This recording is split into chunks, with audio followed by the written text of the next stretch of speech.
This episode is brought to you by Shopify. Forget the frustration of picking commerce platforms when you switch your business to Shopify, the global commerce platform that supercharges your selling wherever you sell. With Shopify, you'll harness the same intuitive features, trusted apps, and powerful analytics used by the world's leading brands. Sign up today for your $1 per month trial period at shopify.com/tech, all lowercase. That's shopify.com/tech. How would you like a 15% discount to my daily email, the stack of stuff, the show notes, discounts to the conference, all of that? All you need to do is text the word show to 33777. You'll get the annual subscription with a 15% discount to my daily email. You'll get the stack of stuff, the links to the show notes, discounts to the conference, and so much more. All you have to do is text the word show, SHOW, to 33777. Text show to 33777.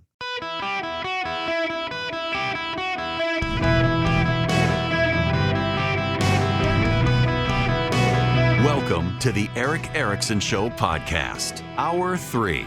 My people, welcome. It's Eric Erickson. Delighted to be with you today. The phone number 877-973-7425 if you want to be on the show.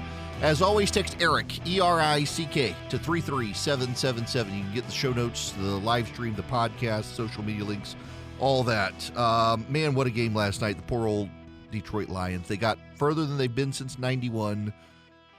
So I was on a plane, and I was flying back from Palm Springs and got to watch the Kansas game against the Ravens. And then that game started, and I landed, and it was unbelievable to have the Lions ahead, 2 touchdowns ahead. Then I got to the hotel and suddenly get an alert on my phone that it's a, tie game. Oh, my gosh. I feel bad for the Lions fans, but it's the hope that kills you, as they say in Ted Lasso about soccer. I don't even know how to describe this phenomenon of people who just can't accept good news, who are still angry, and then they get mad at you for pointing out the good news. So can we have a grown-up conversation here? Because it's kind of wild to me that people just, and I think I know what's going on here. But can we just take some good news for a moment, folks, without it being partisan? The economy is doing really well. Over 3% growth. Wage growth now exceeds inflation. And according to several metrics, inflation is now at about 2%. It's not going to go down. We're not going to see prices collapse. But we are seeing wages now increase more than inflation, so people's buying power will start going back up if it holds. And I pointed this out on Friday in my daily email. Even though it wasn't on the air, I still wrote. And there were some really angry comments about it. But what about this? What about? They're lying. They're rigging the numbers. Let me explain to you how the government can't really rig the numbers. And I know it is now a belief among the conspiratorial people who think Travis Kelce and Taylor Swift are in an arranged marketing gimmick that the government cooks the books, rigs the numbers, and lies to us. And they may very well try, and oftentimes they revise the numbers down. Like I expect they may revise downward after 3 months when they get all the data in, revise downward GDP. But it's really hard for the American government, of all governments, to rig the data. Some of you will never be disabused of the notion because you want to believe it, and you want to believe that people who accept the truth are the rubes when it's actually you. But unlike China and many other countries, the American government data is very, very hard to cook the books because we have private sector data. Companies release their earnings reports, and if companies release their earnings reports and they've cooked the books, they go to jail. So they do a very good job of keeping everything honest. And there are outside payroll processing firms. The biggest is ADP. And ADP can release numbers based on what it's seen from its internal data. And if ADP releases fake numbers, ADP goes to jail. So the private sector companies release all of their data, and so we have a pretty good sense of what the government data must be. And the government data tends to align with the private sector data, and the government data shows economic growth of 3.3%. And I realize some of you will never be convinced it's not rigged, and there's nothing I can do to help you. But the reality is, when the private sector data and the public sector data are kind of in accord, it's not book rigging. It's kind of one holds the other accountable, which is why it's hard for the government to cook the books. Contrast that with China, where in China, the government is the only entity allowed to release economic forecasts. They used to allow the private sector, the quasi-private sector in China, to do it, but under Xi Jinping, it's prohibited now. Financiers are not allowed to talk up or down stocks anymore, and they're not allowed to say anything bad about the economy. It is a nation of liars lying about their economy, and there's no way to verify what's happening. So what do? Private sector surveyors from the West pay attention to what's happening in those quasi-private businesses in China. Are they laying people off? What's their job growth look like? What are American business sales in China? They can look at American data from China and extrapolate some things.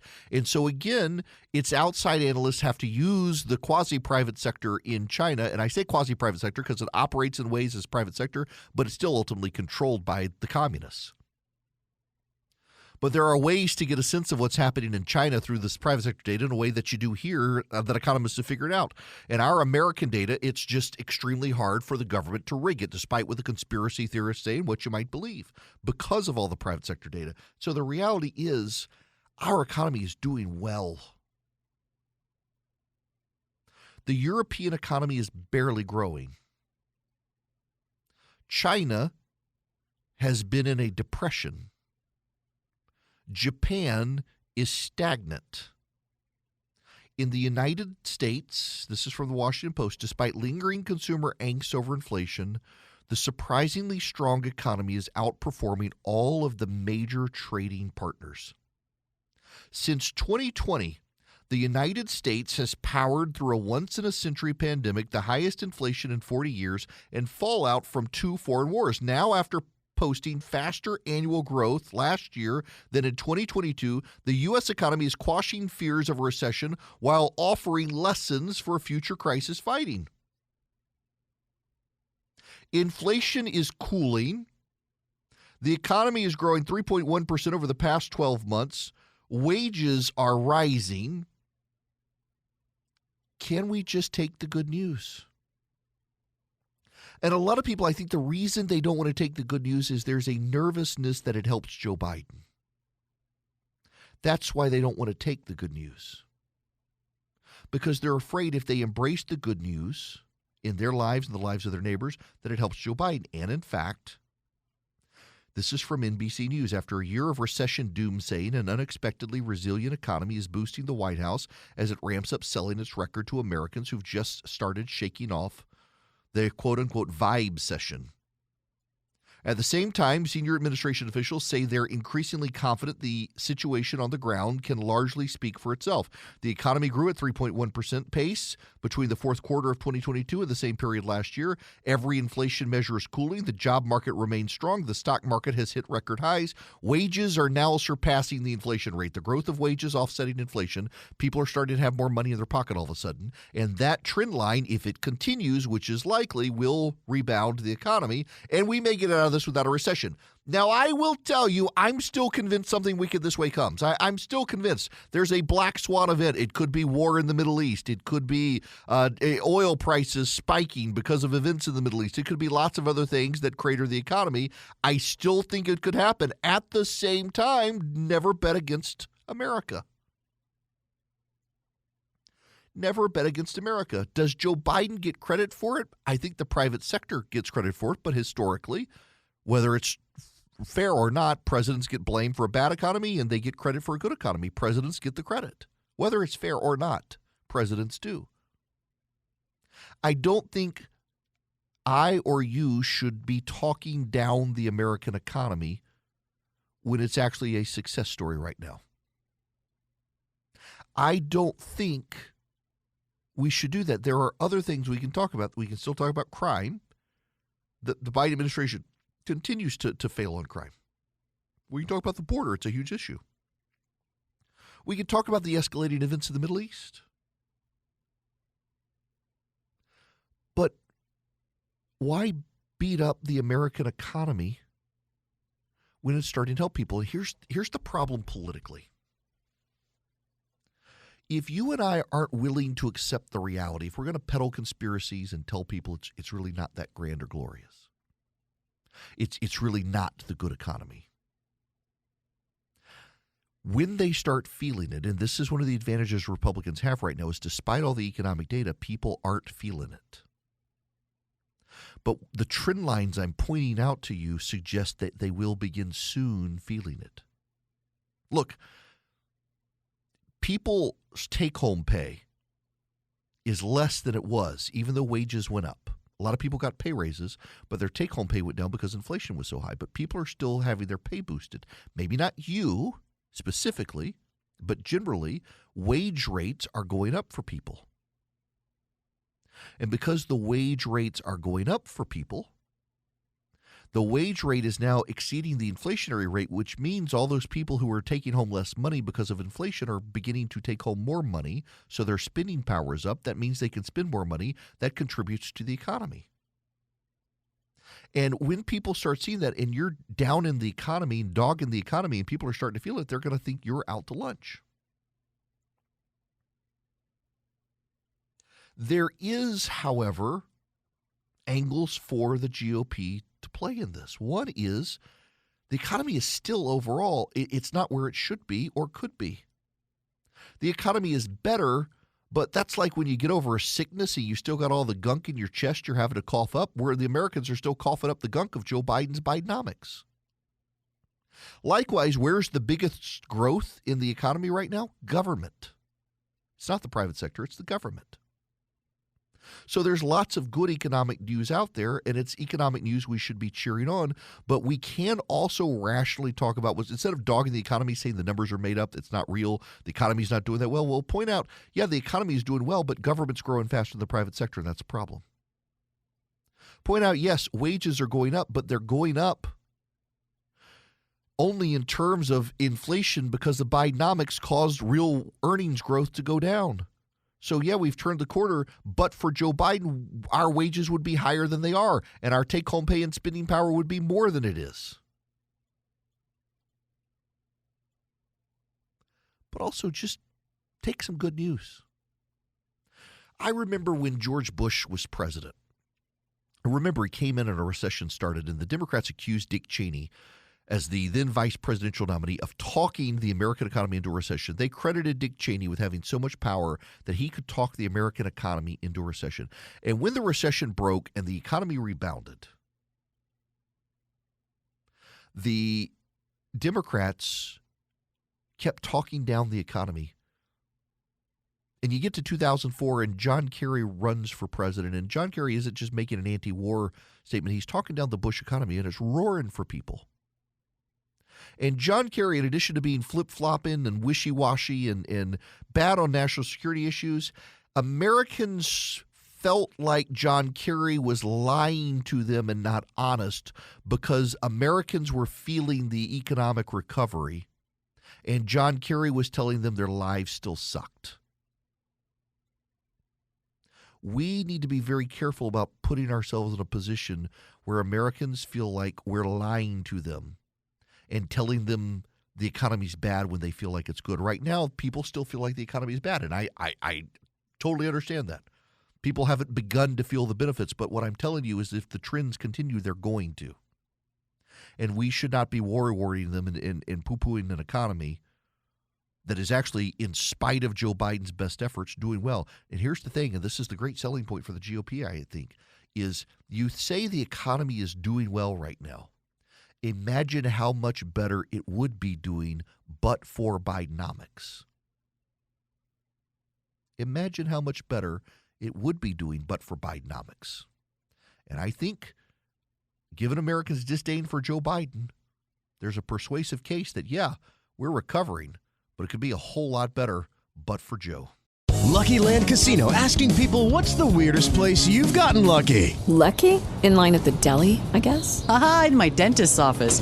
More than once, actually. Do I have to say? Yes, you do. In the car before my kids' PTA meeting. Really? Yes. Excuse me, what's the weirdest place you've gotten lucky? I never win and tell. Well, there you have it. You can get lucky anywhere, playing at LuckyLandSlots.com. Play for free right now. Are you feeling lucky? No purchase necessary. Void where prohibited by law. 18+. Terms and conditions apply. See website for details. Hello, my friends. I must talk to you about a very serious topic. My buddy Chris Chandler from my flagship station, WSB, raised with me yesterday. He sent me the article, said he wanted to make sure I had seen it. Can't tell you what else he said about it. We both thought, oh my gosh, really? This is the outrage of the day. Yes, apparently the outrage of the day. Let me just read you from this piece. The headline: why are so many robots white?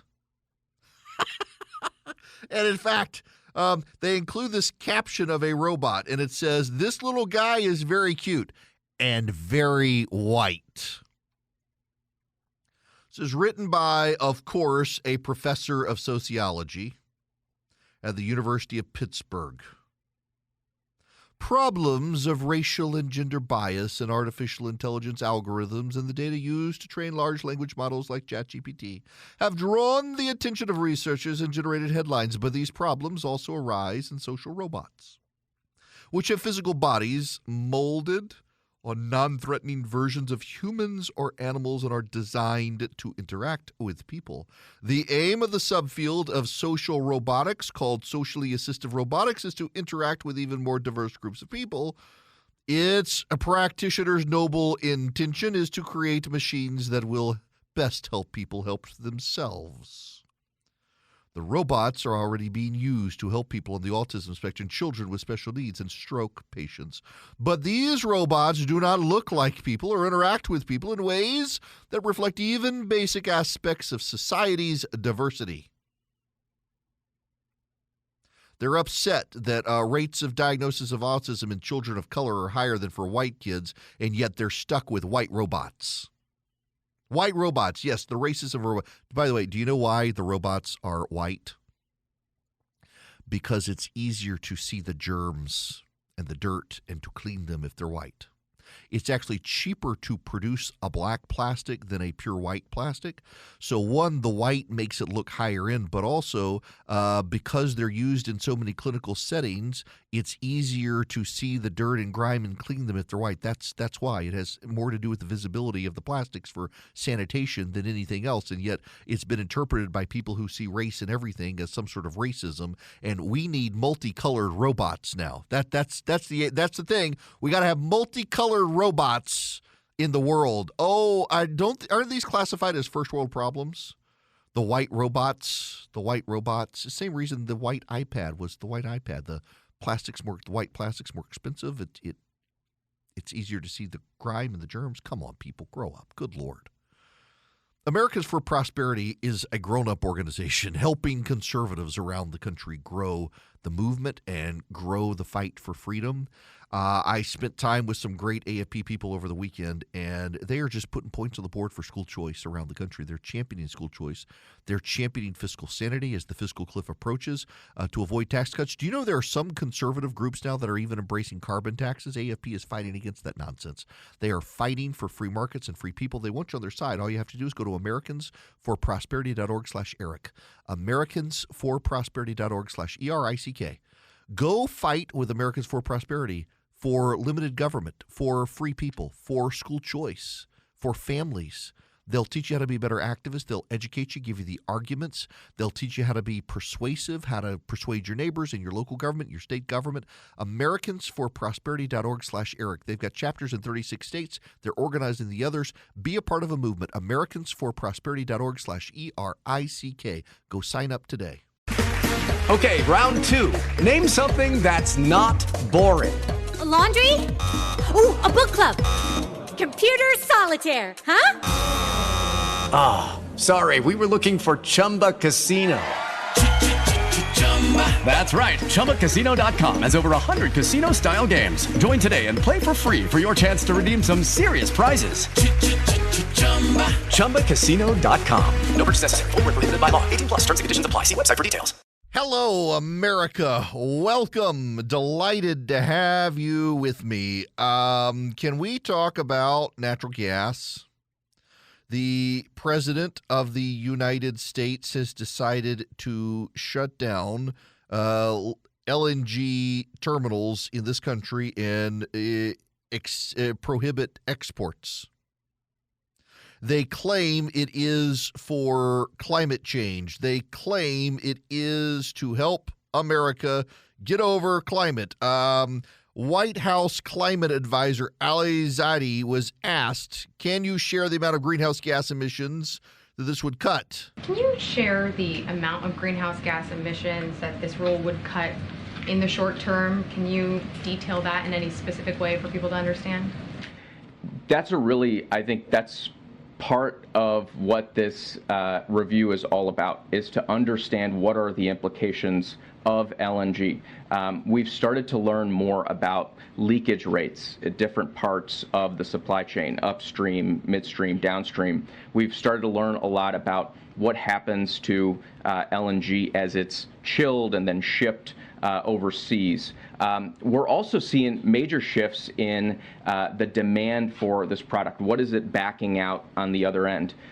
You think about a lot of our allies and partners who use that LNG today actually are on a trajectory to back out that demand, to replace it with things like clean energy and energy efficiency. So this will take all of those factors in and hopefully produce an answer that helps us answer this really important question. In other words, they have no idea. They just shut down a key part of the American economy. And again, you take the good news, the economy's doing well, and here they come along killing a key part of it. The conspiracy theory, of course, they're doing it to punish Texas over the border. This actually has way more to do than just Texas always thinks it's about Texas, not necessarily. It's about the obsession of the religious zealots of the climate cult. So what they're doing by shutting down these liquid natural gas projects is they are enriching Russia and Qatar. The United States is a mass exporter of liquid natural gas. The natural gas is chilled and liquefied, put under pressure, and it is shipped abroad. We've been doing massive shipments to Europe since the Ukraine situation because they'd been so dependent on Russia. We have a number of terminals, and Joe Biden's going to prohibit more terminals from being built, some of which are going to be shut down. Remember, those of you listening to me up in Connecticut right now, they're shutting down one of the major LNG terminals outside of Boston, which is a key it's a key conveyor of liquid natural gas to supplement the power grid during the winter. So you may have blackouts in New England because of this sort of stuff. But more than that, what I want you to see in this is that the climate agenda is designed to weaken the United States and enrich our enemies. Because all it means is that Russia and Qatar are going to produce, and Iran, by the way, and Iran and Venezuela, they're going to produce more to make up for the slack or to make up for the deficit of American natural gas. So these countries are going to get richer. They will produce more when we will produce less. American companies will not get the money. Russia, Qatar, Venezuela, Iran, they will get the money. They will produce more and ship more, and it will benefit them. This is a recurring theme of climate change as the Democratic Party has bought into the cult of climate change. What they're really doing, and it's by design. Remember, I've told you this before, and it's the God's honest truth. Major environmentalists in the 80s were called watermelons. They were green on the outside but red in the middle. They were funded, many of them, by the Soviet Union. Many environmental causes in the 80s were funded by the Soviets, and today they're funded by China. Because environmentalism has always been the back door through which communists can wreck capitalist countries. Because you foster and develop the existential fear and dread of destruction of the planet. You get a bunch of good progressive moms to send their kids to therapy over to the destruction of the planet. You trot out a Greta Thunberg to scowl at everybody. And you get the white wokes of the West to worry, fret, and dread, and they begin to shut things down. And that helps China. That helps Russia. That helps our enemies. They're not going to stop using natural gas. They're just going to get it from our enemies instead of from us. So you're going to hurt Americans, and you're going to say you're saving the planet, but you're not going to see a decrease in LNG. You're going to see an increase in exports from other countries to offset our decrease. It's absurd. But that's what the climate cult is all about. It's an anti-Western cult. It is an anti-Western cult that believes that capitalism, which has elevated more people out of poverty than anything else, is inherently bad because it elevated those people out of poverty. By elevating people out of poverty, what? They can afford new dishwashers and dryers and washing machines. They don't have to do the dishes themselves, so they're consuming more electricity. They can have indoor heating and air. It's why the left is so desperate to keep African nations impoverished. They don't want to cure malaria. Look at their solution for malaria.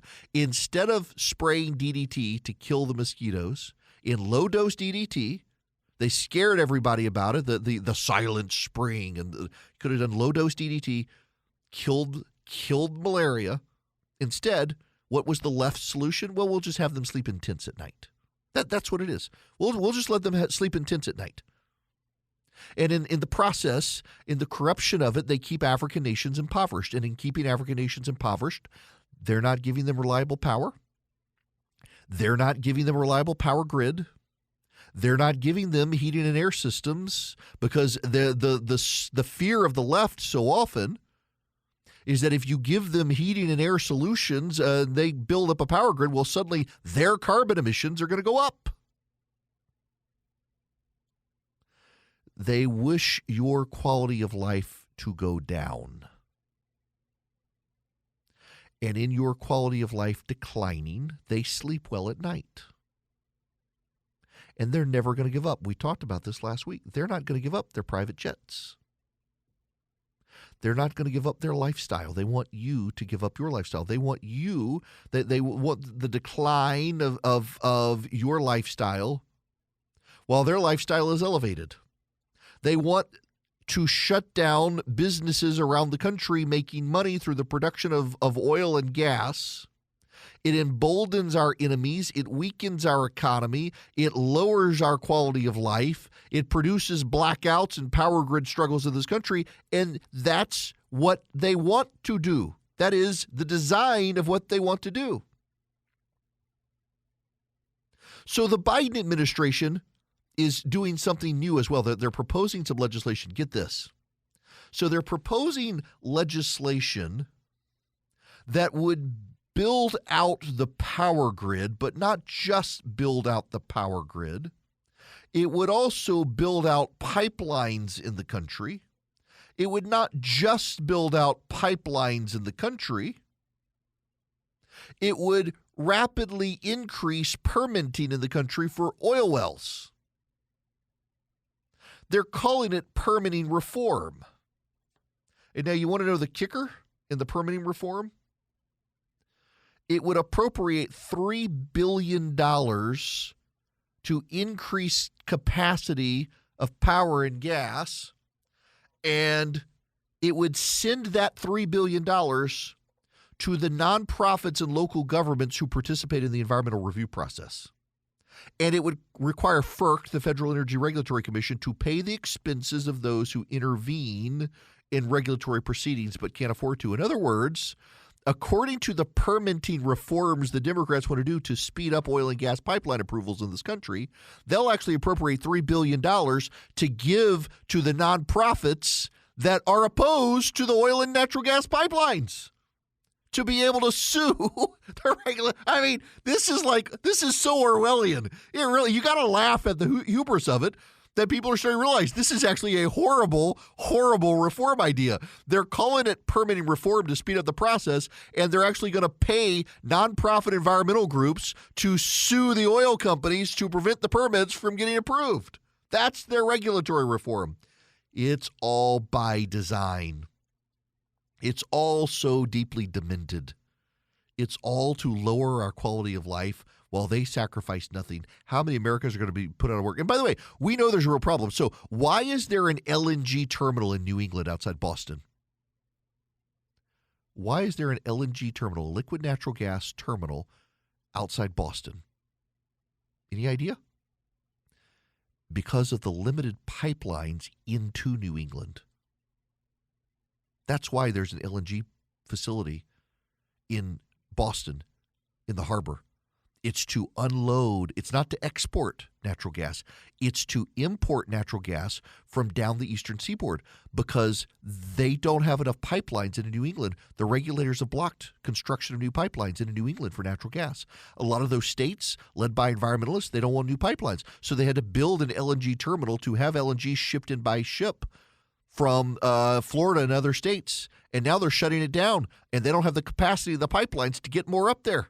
It is a disaster in the making by the climate cult. They see it coming. They're happy with it coming. It's what they want, and they know most people are oblivious to it.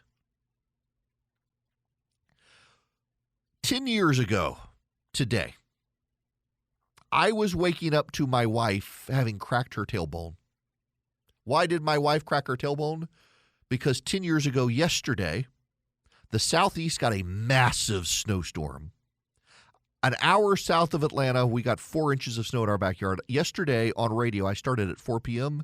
and got off radio at 6 a.m. this morning, 10 years ago. I went to bed. My wife, we didn't have sleds. She got the bright idea of using a cookie sheet. Down the hill she went, across the curb, through the cul-de-sac, down the neighbor's driveway into their backyard, broke her tailbone. It was like a scene out of Christmas Vacation. So I'm woken up to the howls of agony from my wife and my son, who at the time was tiny, telling me that Mama hurt. Mama was real hurt. Can you imagine, though, that snowfall, those sorts of weather conditions? They happen more likely in New England regularly than they do in the South.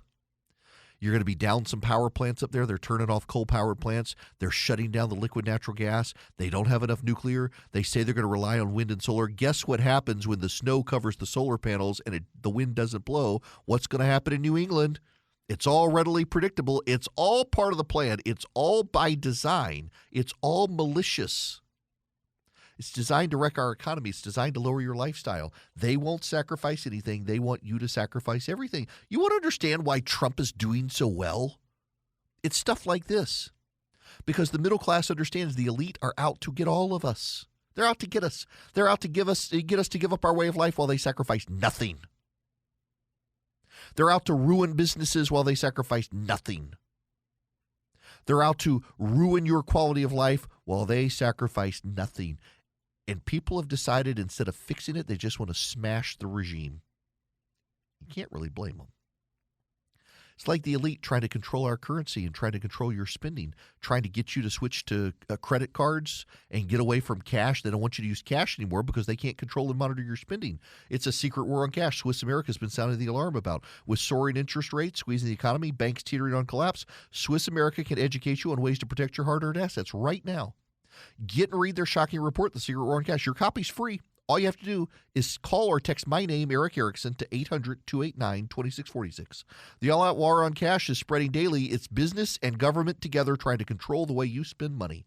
The Secret War on Cash report is free to my listeners. All you do, mention Eric Erickson when you call or text 800-289-2646. That's 800-289-2646. You can also go to SwissAmerica.com/Eric. Makes it super easy. SwissAmerica.com/ERICK. Or call or text 800-289-2646. Just mention my name, Eric Erickson. Message and data rates apply. Hello, it is Ryan, and we could all use an extra bright spot in our day, couldn't we? Just to make up for things like sitting in traffic, doing the dishes, counting your steps, you know, all the mundane stuff. That is why I'm such a big fan of Chumba Casino. Chumba Casino has all your favorite social casino-style games that you can play for free anytime, anywhere with daily bonuses. That should brighten your day a little. Actually, a lot. So sign up now at ChumbaCasino.com. That's ChumbaCasino.com. No purchase necessary. VGW Group. Void where prohibited by law. See terms and conditions. 18+. Hello, America. Okay, so first of all, I would like to just say thank you to Delta for getting me home safe yesterday. But, you know, as all the doors have been falling off the planes, well, only the one, but they found all the loose nuts on all the Boeing jets. First of all, I was glad I was on an Airbus yesterday. Never even, but like the 737 is like the most popular plane on the planet, and now suddenly Boeing decided to allow the bean counters in charge, and they made all sorts of cuts. If you know the background here, everybody on the right was, oh, it's DEI, it's DEI. No, it's not. It's because Boeing and McDonnell Douglas merged, and they put the McDonnell Douglas people in charge, and the whole reason McDonnell Douglas had to merge with Boeing is because McDonnell Douglas wasn't making great planes anymore. They had the bean counters in charge, and they screwed up the MD-11, which was supposed to be the replacement for the DC-10, the glorious plane that has the engine on the tail. I loved that plane as a kid, although the Lockheed TriStar was better. But nonetheless, I digress.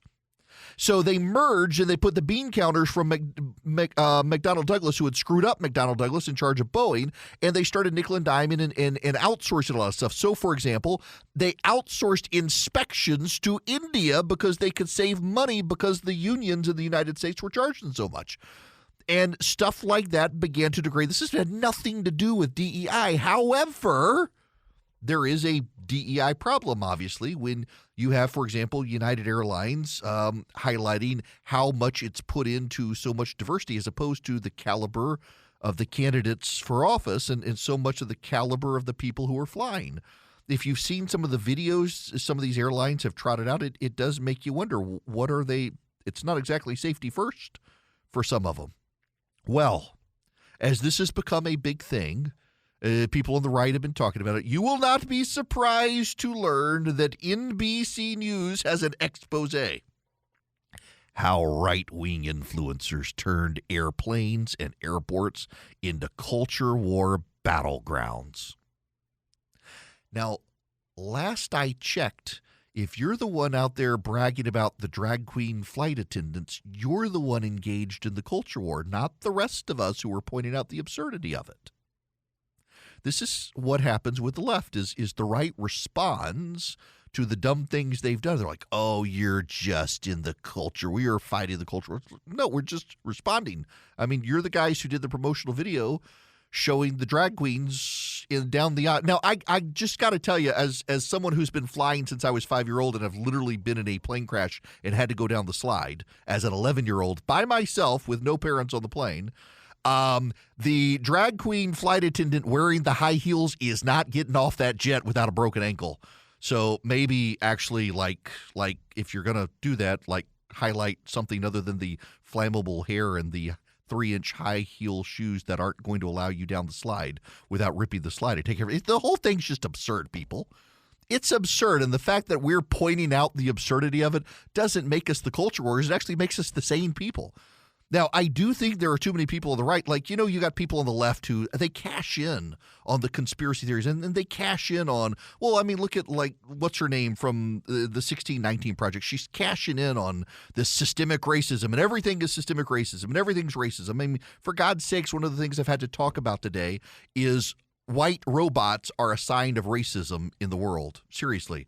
They're worried that they use white plastic for robots because you can clean them more easily, and yet that's a sign of racism.